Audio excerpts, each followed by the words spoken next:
Welcome back, everyone, to the Sport of CrossFit podcast. I'm your host, Chase Ingraham, and I have a very special guest with me. It is 10-year games athlete, Alessandra Pichelli, coming in live. What is it? Are we at Diablo CrossFit right now? Is that where we're at? Yeah, I'm at Diablo. Yeah, nice and early. Yeah, it's right. You're in California. You decide. I texted you the other day. I was like, "Are you a morning person?" You're like, more or less, like not too. Well, actually, you answered, and it was like 5:30 in the morning where you are. I was like, clearly that's it was super early.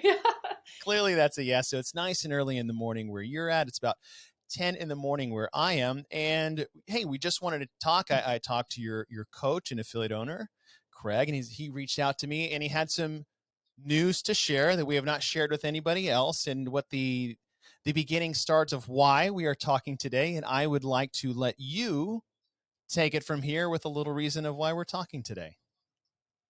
Yeah, so happy to be here first off. And so I just kind of wanted to announce that this year I've decided to retire from competing at the elite level. And I know in the past, a lot of other games athletes who've retired have announced that early on. And I kind of had envisioned wanting to do that, but I'm a more reserved person. And I think I just struggled a bit with actually saying the words like I'm retired. Like one of the I always remember Stacy Tovar's retirement, and she, threw her shoes in the air and just, and I was like, that's awesome. Like, I always thought like, oh, I'll do something like that. But I'm just like, oh, I'm always a person, to hide from cameras. And I just like, I'm not like a big person on social media either. So it's like, it was hard for me to think like how I would do that. So after you reached out to me, and I was like, oh, this is actually a great way to just announce that retired. Like bittersweet. You seem rarely do you seem you seem pretty at peace. You're smiling as you're saying this. This is something that we'll talk about how long we've really been thinking about it, if it's new, fresh. But I want to thank you for taking the time here. I really want to talk about your career, because when you look back at what you've done over the last 10 years, I think it becomes very apparent of like you had a massive impact on the real big growth years of the CrossFit Games, because you started in 2012. Is that correct? Is that your first official year of competition? And then all the way up to 2021. And, from 2012 to 21, so much has happened. So much has grown back and forth, up and down of what that's been. But listen, hey, what a run. What a run. I want to thank you for. I can't believe. Oh, no, I'm happy to. And I already can't believe it's been 10 years. And just even, I'm 35 now, and I know that's not that old when I see some of the Masters at the Games, and I'm like, wow, they look amazing. So I was like, I can't say that I'm old, but I guess in comparison to a lot of other some of the other athletes, I'm on the top of the age bracket, and there are still some amazing people who are my age as well. Just like Sam Briggs and Kristen Holte, and they're still kicking ass and that kind of thing. So it's just been a long journey, and it's just I'm really proud of what I've accomplished and what I've done. But I just figured, at some point I was just ready for the next chapter of my life, and just thinking about all the things that I never was able to do. I didn't want to get injured. I haven't been skiing in 10 years. I love skiing. Just like doing weekend events. It's like it just takes a lot of discipline to be at the elite level. So I was just thinking about that, and then maybe some family plans and that kind of thing. So it was really a hard decision. And I actually thought about retiring after 2019, but with the way that things went, I just felt like I kept getting better, and I wasn't ready to stop. And then 2020, obviously COVID. And then I had made it through the national champ. And then after they did the COVID cuts, I just felt like I couldn't end on that note. So I convinced myself to do another year. I thought about retiring probably like 3 years ago, and I kept pushing it. And even this year I did consider competing again, but I was like, at some point you have to turn the page kind of thing. So Well, that's understandable, and it's always I'm always curious to watch athletes how they approach the later years of their career, how they look at retirement, how definitive that moment is, and like you coming out and saying this, like, okay, yep, it's. I mean, unless we're doing the Brett Favre thing where we retire 6 different times, who knows? But Yeah. I mean, who knows? Yeah. yeah, it's always interesting. This like I don't really. I kind of wait till the Open starts. It's like when all the Yeah. season starts and you watch your friends, you're like, and then you really get an idea of whether or not you do actually want to retire. And I remember Oh, this yeah. like, I swam in college. In my last swim Hmm. meet, I was like, done. I like threw my suits away. I didn't even like save my suits like I usually do for like the next meet or the next season. And we had an outdoor pool on campus, and it was, we have like a 2 week break in between seasons. We have 2 seasons every year, and I'm sitting outside on the lawn chairs because it was open. And then I see the men's swim team, well, my teammates, walk on the pool deck to start summer league swim training. I was like, oh man, I'm gonna miss that. Seeing those, and then as soon as they dove in the pool, I was like, nope, I'm good. Yeah. It's true. That's just how it works. Like every year, that's how I feel, after the games. I'm just like, man, I'm exhausted. I don't think I can do this again. And then, you get some time off, and then you start to get back into it, and you're like, oh, hey, I'm ready to go. I can do another year. Like you kind of go in like waves, but yeah, sometimes, yeah, like that, you see them doing something really hard, and you're like, oh, actually, would have been nice not to do that, but yeah. I mean, it's usually the things we miss. A lot of professional athletes will say is like they don't really miss playing; they miss the locker room, or they miss the camaraderie, they miss the team, they miss the people. And I feel like on the women's side, especially, it always seemed like you guys had a really good group of girls that were all very close, even in the midst of ride or die competition. Is did Oh, you yeah. experience that yourself? Yeah, no, that's for me, just competing alongside all these amazing women. That's what kept bringing me back. Like I think it was more, the hardest part is the preseason, the training, and, being in the gym by yourself and all those hours. And like, honestly, like the most enjoyable part is, game day with you're with all these other ladies, and you're just suffering together. And that's kind of, for me, the addictive part of why I kept competing. So I think, when I was in the off season, I'm like, man, I don't know if I could do this again. But then, you hit one competition, and you're like, yeah, now I remember why I do this and why I keep coming back. It's kind of like it just, yeah, like I said, it's very addictive, and almost like that abusive relationship where you're, It's like the mafia. yeah, That you keep, yeah, just when I think I'm out, they pull me back in. yeah, exactly. It's funny. So I want to talk about kind of start the finish of your career. As we said, you started in 2012, and you started on team. I think a lot of people may not Yeah, really know that you were first a team athlete, and that was with Diablo CrossFit. And you guys at the games in 2012 got third yeah. at the games when you went team. So did you start? When did you exactly start CrossFit? Not competing, but like when did you walk into the gym? I think it was 2011. So I graduated, yeah, from college in 2009, and I was a collegiate rower, so I was feeling really burnt out after that. So I took a year off. I didn't do anything. And then eventually I started to feel horrible about myself. I'm like, I need to do something. Like, this isn't good.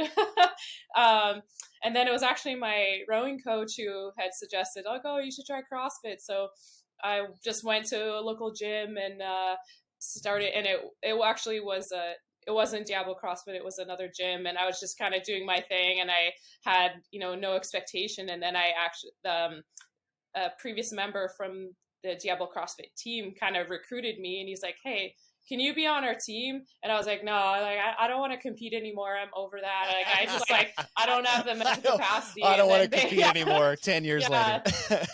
yeah, and they just like they somehow convinced me, like they were just this, bunch of misfit crew that they were just having fun, laughing, like dancing. And I was like, oh, I guess it's like, it looks kind of fun, I'll do it. So they roped me in, and then 2012 somehow we're at the games, and I'm like, whoa, how'd this happen?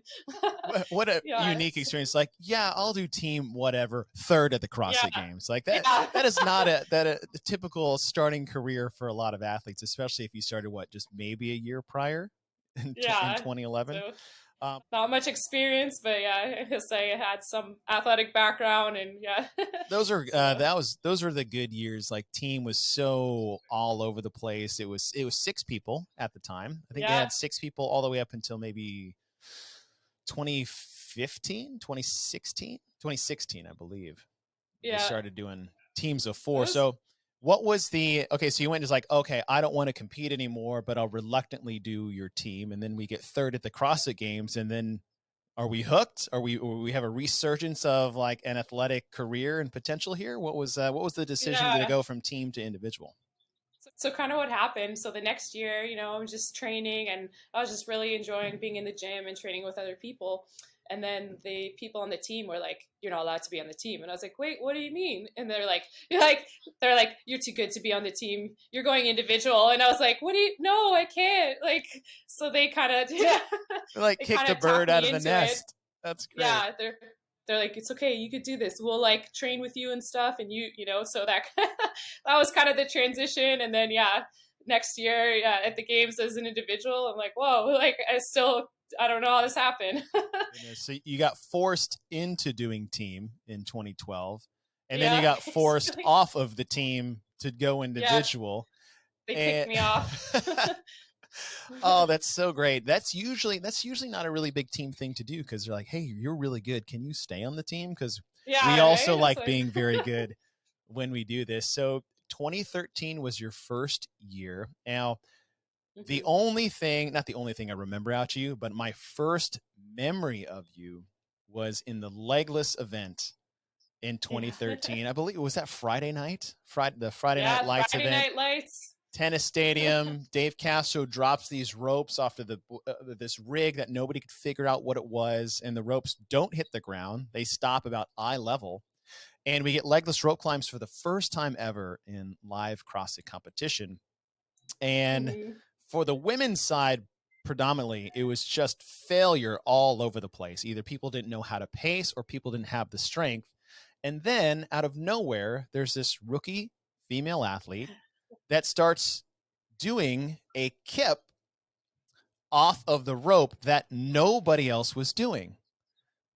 A lot of hmm times you'll look at CrossFitters, and I've said this a lot in a couple different places, that you give a CrossFitter an insurmountable amount of work to do, and they will figure out the easiest, most efficient way to do it. Was hmm that the part of the process for you when that event was announced? What was the first thing going through your head? Yeah, so interesting enough, that's like one of the most memorable experiences for me, and it's just very significant also because going into it, I obviously being a rookie, I was like, oh my God, like what? I've never even attempted this before. And then at the time, I just thought like, oh, I'm not a gymnast. There's a lot of ex-gymnasts there, so I thought like this would not be my event. But one thing that I've always been good at is kind of figuring out what works for me and using my abilities to the best. So I was like, I can't do like at the time I couldn't do like the bicycle or anything, but I was like, I'm really good at is using my hips and that acceleration. So I was like, you know what, I'm going to do this kip, and I think I'm going to be able to last longer. So from the very beginning, I really paced it. So I think a lot of people had no idea what, it felt like to blow up your arms. So they went out super hot, going really fast. And then we got to the last couple of rope climbs. Yeah. People, like you said, just falling, dropping off, Just a arms brick just wall. not working. Yeah. Brick wall. And I was like, I still feel good. Like I just kind of kept going. Like, so that, obviously because I won it is memorable for me, but it's more memorable because that was so 2013. So now more or less like 9-10 years later, people are training legless rope climb, so you can kind of see how that improvement and how people have gotten better and better. And that's just now for anyone it's no problem to do multiple legless rope climbs, even significantly faster. But at the time no one had ever trained that, so it's just cool to see that progress. But then at the same time, for me, going into an event where I didn't expect to win, but I came up with a strategy that I thought would be best for me, and I still, put it into action and fought until the end. So that's why it was cool for me. Really cool. I mean, what a rookie moment that's lasted your entire career. And it has been neat to see, and we see this a lot at the CrossFit Games, is Dave will throw out something that most people, there's always like one event that most people can't do. And it seems too hard or seems too much, but then the year after, some can do it. And then after that, it's like everybody can do it. And why was this ever a hard thing? And you excelled in the first iteration, and then everybody got better, like you said. But it's funny to watch anyone continue to do legless rope climbs. And at the very end, when they're the most fatigued, they'll always default to the Pichelli kip. That's what I'm going to call it from now on. I feel like we need to label it. You pioneered that on the main stage, and it got you an event win at the CrossFit Games. So I think the Pichelli kip is default mode for when, last resort hitting the fan type legless rope climbs. So. I was just excited for me because I feel like in a sense I've kind of left a little bit of a legacy on that, because I still hear people are like, yeah, I used the Pichelli kip on that. I'm like, wow. Now it's awesome. Official. So we're officially retiring, but we're also officially labeling the legless rope climb kip the Pichelli kip. It's done. That's set in stone, and it's now published and official. But what a rookie year. You get 4th at the CrossFit Games in 2013. I can't imagine what the last 2 years, or 2013 and 2012 specifically, is like. Look, you just joined this gym because your rowing coach said to try this because you just wanted to get in shape. You get forced onto a team to compete when you thought you were done with the competitive scene. You get 3rd at the CrossFit Games. You get forced into individual. You win a CrossFit Games event, and you get 4th overall. I mean, that's a pretty intense way to start a CrossFit Games career. What was that like? Did it feel like everything was just going light speed for you, or was it just you're just kind of wrapped up in the moment? Yeah, I think a little bit of both. Wrapped up in the moment. I think I just couldn't believe how my life just drastically changed into this direction. But I think it also developed a love for the sport, and just after rowing, because rowing's such a specific movement, you're training the same stroke over and over, and I remember days where I'm just like, what's the point of this? It's not going to translate to anything I do in life, but then I found CrossFit, and just having that fitness, there's always something you can get better at, but then it also translates to whatever you want to do. If you want to go hiking, you want to carry your groceries to the door, lift something from the plane overhead. I just felt like that was just so inspiring to me, to be like, wow, I want to become this elite warrior, so that's, that's kind of what, got me going. But then also in 2013, I also had no expectation, no pressure of anything. No one knew who I was. It was like I was telling you, I'm a more reserved person, and I kind of liked being the dark horse, just coming in and nobody knows you. And so that, I think a lot of people have kind of experienced that, not having the pressure of social media or anything like that. So I think that helped me to do as well as I did that year. And talk about no pressure, coming in, just flying under the radar and doing your thing. I mean, you start, like we were telling you, it's like you started your career off in an amazing way. But on the flip side of that coin is you also started your career off in an amazing way, right? There's a little pressure maybe involved, depending on how you look at it or perceive it from the outside looking in, is 3rd place podium, your first year team at the Games, 4th place, first year rookie at the Games. What was that 3rd year like going into for you? Yeah, so I think that was a little hard, because I think what a lot of athletes experience is so many things are going right, and you kind of get this high, you want to do so much, you feel invincible. At that point, I'd never been injured, nothing. I kept pushing the limits, and then the year after that, I had some some injuries that really affected me, and I think maybe in a sense the pressure got to me a little bit, and I didn't want to, everyone was expecting oh, this rookie that expecting me to do well. So I think that kind of hindered my performance there. And then like I said, the injuries, and I didn't know what it meant to be smart about training and that kind of thing. So I think as every athlete's experience after their first injury, they really change the way they think and realize like, no, I'm not invincible. Like I have to be smart about what I do.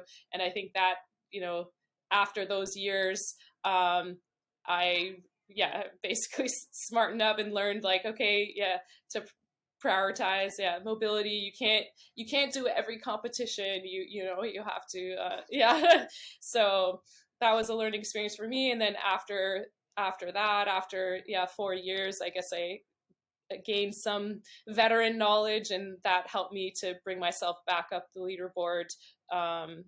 So yeah. Yeah, and after 2013, as we said, you get fourth, and then the injuries come in, and I feel like you'll see that with some athletes that have some short-term early success. Maybe during the process, little naggy things start to creep up, and then the pressure Mm-hmm. of keeping that, oftentimes athletes will just kind of like, games athletes are insane, like clinically Mm-hmm. insane. They will do things beyond the point of which their body is actually like ready to do or sustain. And I think a lot of times you'll see athletes, and I don't know how it was for yourself, but they'll start ignoring all these little things that are creeping up, added with the pressure of success or expectations. And then that recipe for disaster of like, well, I'll just train through it because now I have to be Yeah. successful, is usually what leads to some of these nagging injuries. Oh, for sure. And I see that. And now, yeah, at 35 and looking at some of the younger athletes, I definitely see like, you know, your voice inside wants to be like, I know you feel young and you feel invincible right now, but take care of yourself. But of course, you can't tell them that because they'll just probably look at you and be like, oh, I don't know what Whatever, she's talking grandma. about. You're like, Yeah. Yeah. Like grandma. Exactly. Yeah. Yeah, I'm so tempted to be like, you're gonna have a long, successful career. Just make sure you address your injuries and take care of yourself, and don't focus on what other people think of you or what they expect of you. Like, do what's best for you. But yeah, like I said, you can't say those things, but yeah, I mean, you can, but it's like it's like getting advice from your parents in high school. It's like, hey, yeah, listen, exactly, it's like me, yeah, like, it's like, Dad, I love her. We're going to get married. It's like, you're 16. I don't want to tell you that it's not going to work out, but probably not. yeah, Right. And like, no, I love her. exactly. She is the one. Yeah, exactly. Or it's like, yeah, you hear some random person at the gym tell you what to do, and you're like, whatever, what's that weirdo telling me what to do? Like, I'll do that all the time with young members. You're like, oh, I just want to this. And I'm like, listen, I just want to let you know so that I can feel better about myself when you disregard this, but at least I gave yeah, you the warning. And so, 5 years from now, I'll just say I told you so. And I'll harbor yeah. that for half a decade. So Hmm. coming off fourth, you got 23rd, 32nd, and that was where you were working through what were Hmm. you dealing with specifically those couple of years? Because I do vividly remember you being banged up. Yeah. And here's the thing, you're banged up and you're still qualifying for the CrossFit Games. You're talking about 2014, 2015. You win your region in Hmm. 2014 in Northern California. And then when they combine things, you still get fourth when they're Yeah. taking the top five. And that's when you were banged up. What was going on those years? Yeah, so what happened? So that 2014 regionals was very pec intensive. So I remember there was like ring dips, there was I forget a bunch of other stuff that like a lot of athletes were saying like they were just totally wrecked their upper body. And I remember my coach had said like, okay, you need to take some time off because that was a lot on your body. And I was just feeling invincible and I went and I did another competition and I just jumped into it and I was doing chest to bar pull-ups or something like that and I got a partial tear in my pec and so it was pretty bad. Like I basically had 5 weeks before the CrossFit Games to rehab and recover. And I remember going to see the doctor, and he was like, "Yeah, I don't think you can compete this year." And then I was like, we'll see." And I just really focused on like rehab, and so I didn't touch a pull-up bar or do any gymnastics until like 2 days before the CrossFit Games. So obviously, like I lost some of my gymnastics capacity and that kind of thing, but I did the best that I could. And Well, 2014 had a lot of then that. I mean, yeah, the muscle up biathlon, my goodness, I couldn't imagine doing yeah, that, not doing oh any yeah, pulling and with a chest injury. Yeah, and my hands just completely tore. I had no calluses on my hands. But but then, that even carried into the following year, because I don't think people realize like it takes that much longer to really, recover from an injury, and then once you're recovered, then to really build back up. So as you can see these days at the elite level, like you really have to keep up, like even to take a year off, like you're already kind of falling behind. So I think it really took me 2 years to fully recover from that, both physically and then mentally. I kind of lost a little bit of confidence after those 2 years.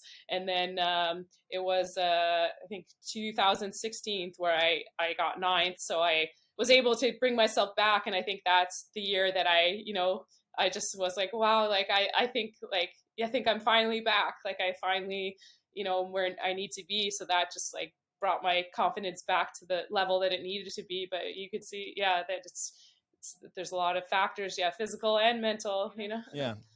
With that being said, being able to suffer through those 2 years and this, as you said, the stress and the doubt, how much did that ninth place finish in 26 mean to you versus say your fourth or your third place on team? It made it was so much better than even, yeah, getting fourth or like you said third. It just felt like I was in a hole and I fought so hard to come back. Like it took me so much energy and so much mental strength to be back to where that ninth is. Like as compared to, I remember when I got fourth, I was like almost like upset that I missed the podium by that much. And then now when I got that ninth, it just felt so much more rewarding to be like, I worked so hard for this, and like I fought for that, and now like it's finally paying off. So yeah, it was more rewarding for sure. That's really cool. And 2016 was the last year in California. And so California Yeah. is where you're based, Mm-hmm. but you're So also Canadian yeah, so I kind of have an and interesting story. So Italian. Is that, I was just trying to think, yeah, where are we in? How did yeah. this all come to be? So it's kind of confusing. So grew up East Coast Canada.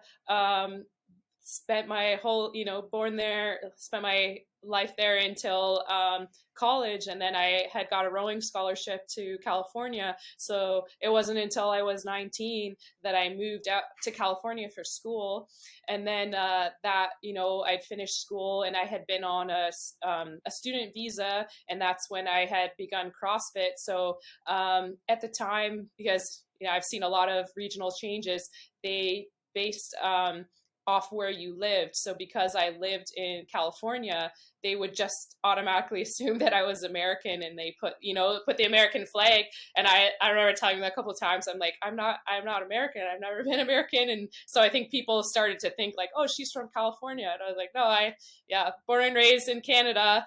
And then, so yeah, also my parents were, born in Italy. My grandparents immigrated from Italy. But yeah, I spent my life in Canada, but I was raised with kind of the Italian culture. So they had, Italian citizenship. And so I had gotten my Italian passport as well. So as you can see, over the years, there was a lot of changes. So there used A lot to of be flag changes by your name on the leaderboard. There used to be the Northern California regional and the Southern California, and then they did the super regional. So then it was the California regional. So that's when they had always just based it off of where you live. And then they didn't introduce like the national champ until later, or even they never even asked you what your citizenship was. So I just recently got my green card. So congratulations. I was going to ask you your citizenship status. That's fantastic.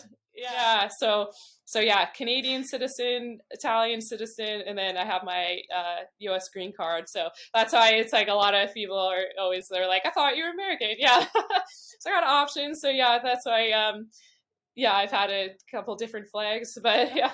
That's funny. You're like, actually, American is kind of like part 3 of the equation. Yeah, part 3. Yeah, it was like, yeah, they always thought I was that. I was like, I've never been American. That's funny. How often do you go get to visit Italy? I've actually only been a couple of times. My parents go a lot because they still have relatives there. So I'd like to in the future go a little bit more to learn more about my heritage. But yeah, what I've learned is just through my grandparents and kind of what they've raised me with. So Well, hopefully now we're giving ourselves a little bit more time to explore and get out in the world a little bit after, all the sacrifices you make to be a games athlete. It's one yeah. place I've never been. It looks unbelievable. That's definitely a Hmm. bucket list trip that I Oh feel like has yeah, to for be sure. at minimum like 2 weeks. I feel like you can't do anything within a week. You're only in a spot for like maybe a day, and there's just, from what I've seen, it looks unreal. So um, Hmm. let's get into. I want to get into what it really takes to be a games athlete, because we talked earlier is like the early success that you had was, we said team, individual, and that was early days, and then we have the injury, and then we still have this long career once you get back in 2015 for 5 more years beyond that. But you talked is like it's going to be Hmm. nice to go skiing again, like you haven't skied in a decade. What are those sacrifices you made to stay a games athlete, and not just that, but like be a very competitive elite games athlete? Yeah, so I think a lot of people don't see what happens behind the scenes. So it's just, you have to be super strict about everything, what you eat, going to bed at, 9, making sure you're getting enough sleep.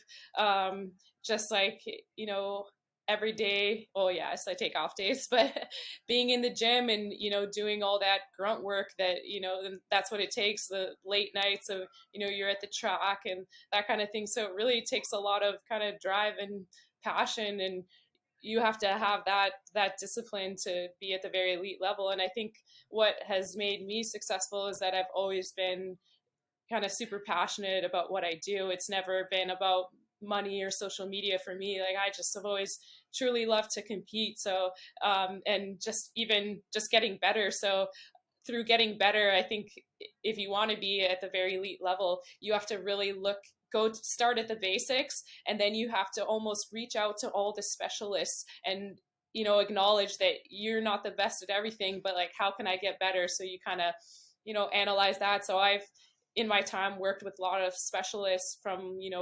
weightlifting to swimming to gymnastics to to running. So I think that's really important. I've like really overanalyze my movement patterns, and just like you have to be like a scientist and dissect everything and go and it's just such a process. And I'm not gonna lie that I haven't always been motivated, and there's been times where I'm at the gym and like I can't believe I'm doing this. Everyone else is like having a nice weekend, and here I am like training, and then I'm gonna go just go home, go to bed, and just repeat the next day. So I think it's just like there's just a lot of factors, and one thing I would recommend is yeah, people don't realize that it's so much the mental side. So I just recently started working with a mental coach this year, and I'm like, wow, I should have been doing that a long time.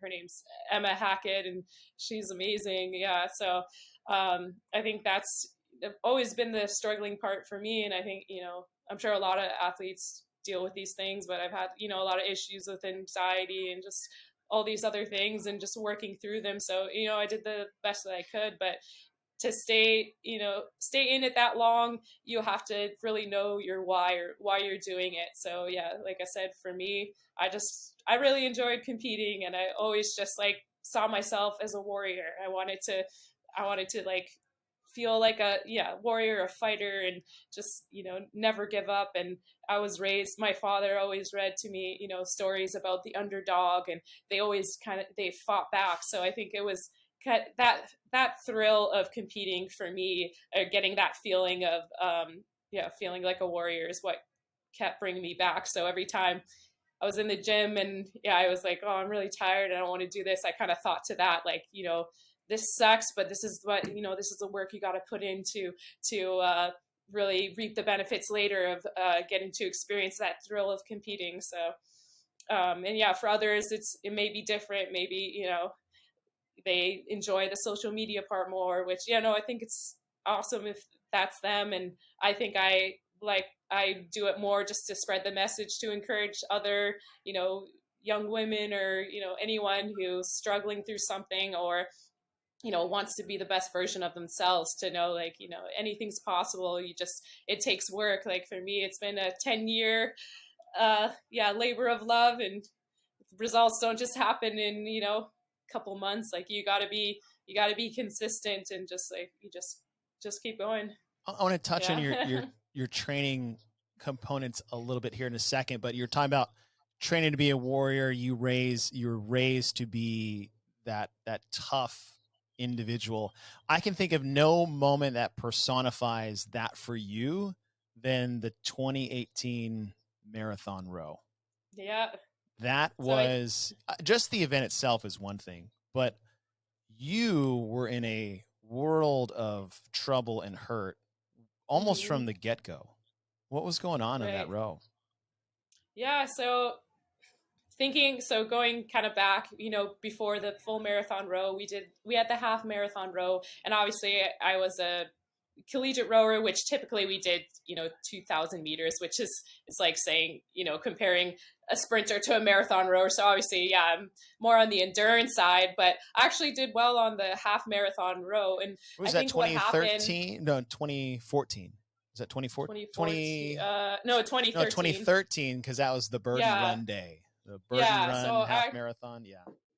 Yeah, I actually did well on that, and I kind of remember people being like, "Oh, you're a rower, you're gonna crush this," and I was like, "It's a marathon row. Like, yeah, I think I should still be able to do good, but like, I know like I'm usually more of a sprinter." But anyways, I had expected to do a lot better, and I think what I underestimated, or something that I never really focused on, and I always tell this to myself, I was like, that was such a rookie move what you did.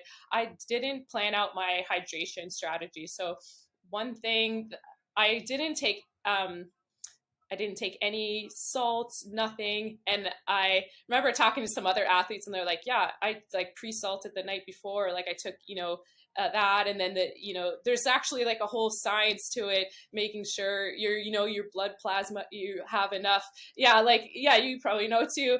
And I think I remember starting, and I had water, but I just was like, oh, it's never been an issue for me, and never like care, so I just started, and I think I just wanted to, I didn't want to lose time, and I kept neglecting drinking water. Maybe I just had like the basics, like I didn't have a serious endurance salt tablet or anything like that. So I just I remember I made it to the half marathon, and I was at a point, and I was in a good place there, and just after that, it was the worst cramping of my life. Like, I don't know if anyone's ever really experienced like full body failure cramps. Like, it'd be like one thing to the next. Like, first it'd be like my legs cramped so bad, so I just like try to like just row with my upper body, and then suddenly my abs would cramp so bad, and then I like so it was like probably the most excruciating pain of my life. But when I at first, after looking at it, I was just like super disappointed, because I was like, that was just a rookie mistake. That was something you easily could have fixed. And that this was an event you could have done well at. So I think it's just, in a sense, kind of haunted me. But now when I look back in perspective, I think like, okay, that was the hardest thing you've ever done, but you literally fought until the end. Like, you did not stop. And, I remember the medics coming up to me and being like, okay, do you want to stop, or just give us the wave and we'll come get you? And I remember looking at them, and I was like, no. Don't you dare. I was like, leave me alone. Yeah. Probably gave you more fuel to keep suffering through that.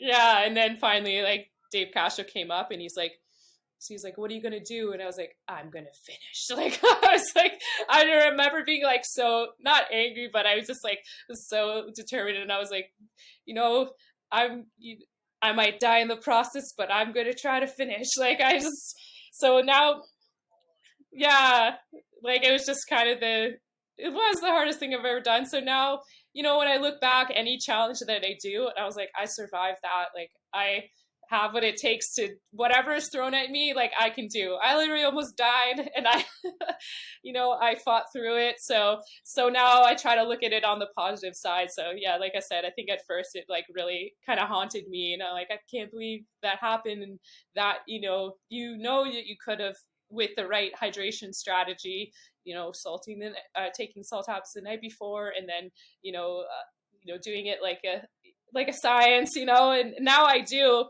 So since then I, met with a hydration specialist, and I guess a lot of triathletes have to actually do this, where they, test their, how heavy a sweater they are, and then also how much salt they lose per hour. So you can actually, after you take this test, they can give you a hydration strategy of like, okay, the night before you're going to take 1,500 milligrams of, this salt tablet in 16 ounces of water, and then the day of the competition, 40 minutes before, you want to make sure you fully consume this before 40 minutes before you. And triathletes, they do this, they because they're doing these long events, and it's so important. I guess I took it for granted, and I didn't even realize, like, okay, this is a marathon row, in my mind, I was like, oh, this is just going to be great for me. This is a good event. So just a lesson for any, other cross, you got to take all these things serious, and hydration is very important when, there is going to be a longer endurance event at the CrossFit Games. So since then, I learned my lesson. I remember competing in Dubai. We had that desert sand run, and I followed the prescribed hydration strategy, and I felt great. Oh, that's so cool. That's so cool. Yeah, I think you're right. If people haven't actually experienced true cramps, they're like, oh, my calf. You're like, no. Yeah. It's like, oh, I got a little Charlie. It's like true cramps to where it's like spasming is devastating. Absolutely devastating. I remember I didn't quite do as a big baller move as just take a bottle of Dasani water to my marathon row, but I did an Ironman a decade ago, and totally underestimated what it would take to just hydrate while that. And I realized in the middle of my bike, I'd stopped sweating. I was like, oh no. And by that time it's over. Like you're done. Like there's no way to get it back. But I'm asking people riding by for like any salt tabs, and people are just like throwing things at me. It's like, who knows what I ingested that day just to try to stave off. And about mile 20 in the actual marathon run is when everything decided to turn off. And it was rough. So I empathized with you greatly during that row, but I thought that was one of the toughest, gutsiest performances, not just from you, that I've ever seen at the CrossFit Game, even though at the time is it wasn't a positive, but looking back, it just I think it's a good example of the mindset you have as an athlete, how you did as a train, how you are as a person, and you prove that. So a lot of people are just like, yeah, I am a warrior. I'm like, well, prove it. And I think you did that. So from the training aspect, from say when you started in 2011, and now we're talking about, back in 2012, 2013, it was just like volume. More is better, heavier is better. What even faster is better. It's like longer is better, more reps are better.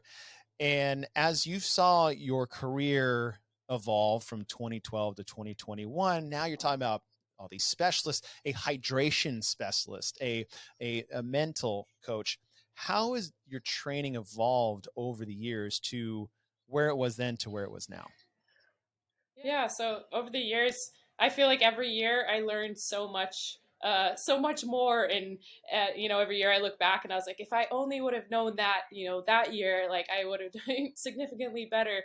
But it's just a learning experience, and I think every athlete experiences that. And the cool part about CrossFit too is just every year people are getting faster, stronger, fitter. And it's just been a cool experience for me to see, where people were at the very beginning to where they are now. Now you're seeing, the CrossFit teens coming to the CrossFit Game, and they're just really bringing up that level, because I didn't start my first individual year until I was 27, until, and now I'm 35. So, it's just, been a long journey. And I always wonder, like, wow, if I would have started like when I was, 17 or something like that, like maybe I missed my, my prime years. But no, age is just a number. But I know it's been such a process. And I think like after the games every year, I look like, my performance, and I'm like, okay, this is what I need to work on. This is what I need to work on. And then, by going to work with a specialist, and then that's always like eye-opening, like, wow, like I didn't know this existed, or I just changed this and this. And then even I had some years where I literally just went back to the very basics. Like I took my level 1 and then level 2 CrossFit cert, and then it's like, wow, like even just the very basics of a squat, the mobility mechanics, like you really learn so much about efficiency. So yeah, it's been it's been cool for me, yeah, as a veteran old lady. A veteran old lady. So, Yeah. old lady in the sport. You just turned 35. Yeah. You Yeah, I know it's not old. you aged up last year, so you basically were, quote, in the Masters category at 35 to 39, and in your first year, you go out and decide to just win the whole online qualifier. Yeah. So I think at first I wasn't accepting like that I was a Masters, but I think by doing the Masters qualifier and then still being able to qualify on the individual side, I think I was just proving to myself that age is just a number, and I choose when I finish on my own terms, and I'm not finishing because of my age. And it's just kind of was like empowering for me to see like, oh yeah, like I'm pretty fit for my age right now. And then like I said, when I see some other masters in the other categories, I'm like, wow, they're like pretty impressive. Like I think I never as much paid attention to the master side until recently, because I just became a master, and now I'm it's kind of inspiring to me, because I think I thought before, every year I was getting older, I'm like, oh man, like I'm just like sometimes things are going to go downhill, but that's not true at all. It's like you keep seeing masters getting better and better, and I think just knowing that when I retire now, and like it doesn't mean that I can't still keep improving. Like I can keep getting better. I'm just gonna have other priorities and that kind of thing, and then yeah, maybe later I'll come back and do the masters events. Yeah. Okay, I think your love for competition, and like I said, the training, the toll, the sacrifice, and after 10 years of that, you have decided to move on from would say the elite individual side. Yet Masters is, you're saying, still on the table down the road. I mean, Yeah, you say you love competition. I think so. I think I always think like I said, when I stopped rowing and I thought like I'm never going to do anything competitive, but that competitive drive always finds its way back, and like I always, and it's in a sense it's a thrill to me. It's just the competition side, and you almost imagine yourself as a warrior and a fighter, and I think that's what keeps bringing me back. So you touched on the youth, especially on the women's side. You have Haley Adams coming through the ranks the last couple of years, and then out of nowhere comes two 16, 17-year-old girls in Mal O'Brien and Emma Carey. What was that like, just watching take place? Because we're like, oh, these, you're part of that stable group of female athletes that have been around for the last 10 years. And then all of a sudden in the last 2 or 3, we're like, oh, who may be good? Who knows? And then it's like, bam, bam, bam, here they come. What was that like Yeah, watching come through the ranks in just the last 2 yeah. years? I actually thought it was really cool because they competed at the Granite Games with me, and I remember talking to them, and I was like, "Do you know that I'm more than twice your age?" And they're all just like staring at me, like, "Really?" Like they didn't know what to say, and I was like, "No, no, no, it's cool. I think that's awesome." And I was like, "No, I love that you guys are really pushing the level." And I was like, "I wish when I was your age, I was doing that kind of thing." And so I think it's just always, like I said, it's inspiring to me. So it was cool to compete with them at the Granite Games, and then see them at the games, and I'm like, yeah, you go girls. Yeah. I know you said it's like, okay, we're not going to give advice to them, but if you could give the younger generation, or new, even if they're not teenagers, just like new CrossFit athletes that want to be competitive, what would be your simplest, maybe one-off piece of advice for new athletes getting into the sport? I would say, like, yeah, first off, you guys are clearly talented and passionate, and I believe that you're going to have a long career. So I would say, like, yeah, just remember that there's going to be some ups and downs in your journey, but those are only going to make you stronger. And as long as you have passion, it's going to put you in the right direction. So I would say, like, you know, yeah, in terms of the injury side, like, make sure you address that early, and focus on what's best for you. And then, yeah, don't pay attention to what other people think of you or expect of you. Just remember why you started competing, and that's going to help you to have a long and healthy, happy career. As your individuals coming to a close, when did you actually decide that this was going to be the last year? Was this leading up to the season, or was this something you decided after the games? So, yeah, good question. So I did, like I Like, said, I've been the trying last to two, quit three for years 3 years, consider, but yeah, I consider, like, kept thinking, like, I'm going to retire. And they'd be like, never mind, I'm doing another year and another year. And everyone's like, yeah, right, you're not going to retire. But I just, yeah. So after the games so after the COVID year, I decided, okay, I want to finish on my own terms. I'm going to give this last year everything that I have. So I decided to go train with a training think tank. I relocated for 6 months. wow, I that got an was that apartment long. there. Yeah, at the beginning of the season, I got an apartment in Alpharetta, Georgia, near training think tank. It was just 4 minutes away, and I'm like, I'm gonna give it everything I can. So I started working with Max from training think tank, and I'm like, I'm gonna put my hands in their program there, and then also that's where Travis Mayer, Noah Olson, and Lauren Fisher was there, and a bunch of other amazing athletes. So I was like, I'm just gonna throw myself in the environment, because all the other years, I was actually coached by my husband, and I was always just kind of by myself. Like after the team years, that eventually I was in the gym by myself, and there wasn't any people left, so I was always just on my own. And I'm like, you know what? This is going to give me the motivation and the drive to really finish on my own terms, and just finish knowing I did everything that I could. So I think it was just a good change for me, and it was such a healthy competitive environment that I think it really pushed me to new levels. And so I think in the end, now saying that I'm retired, I did everything that I could. I checked that off the list, and I finished on my own terms. How, with that mindset coming in, giving this one last shot, how did each stage of the games feel for you, knowing that this could be, the last time I do the Open, the first and last time I do quarterfinals, Yeah. semifinals, and then games? What was that journey like for you over the last season?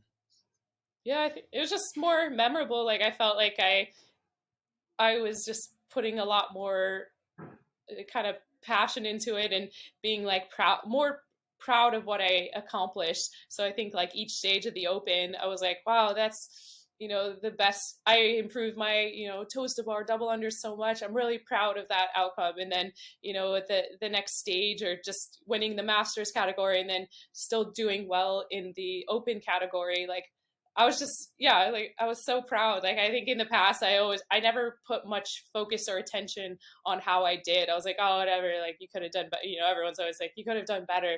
But I think for the first time, I was giving myself credit. Like, wow, you worked hard for that, and you did well. Like, so I think I never really celebrated that.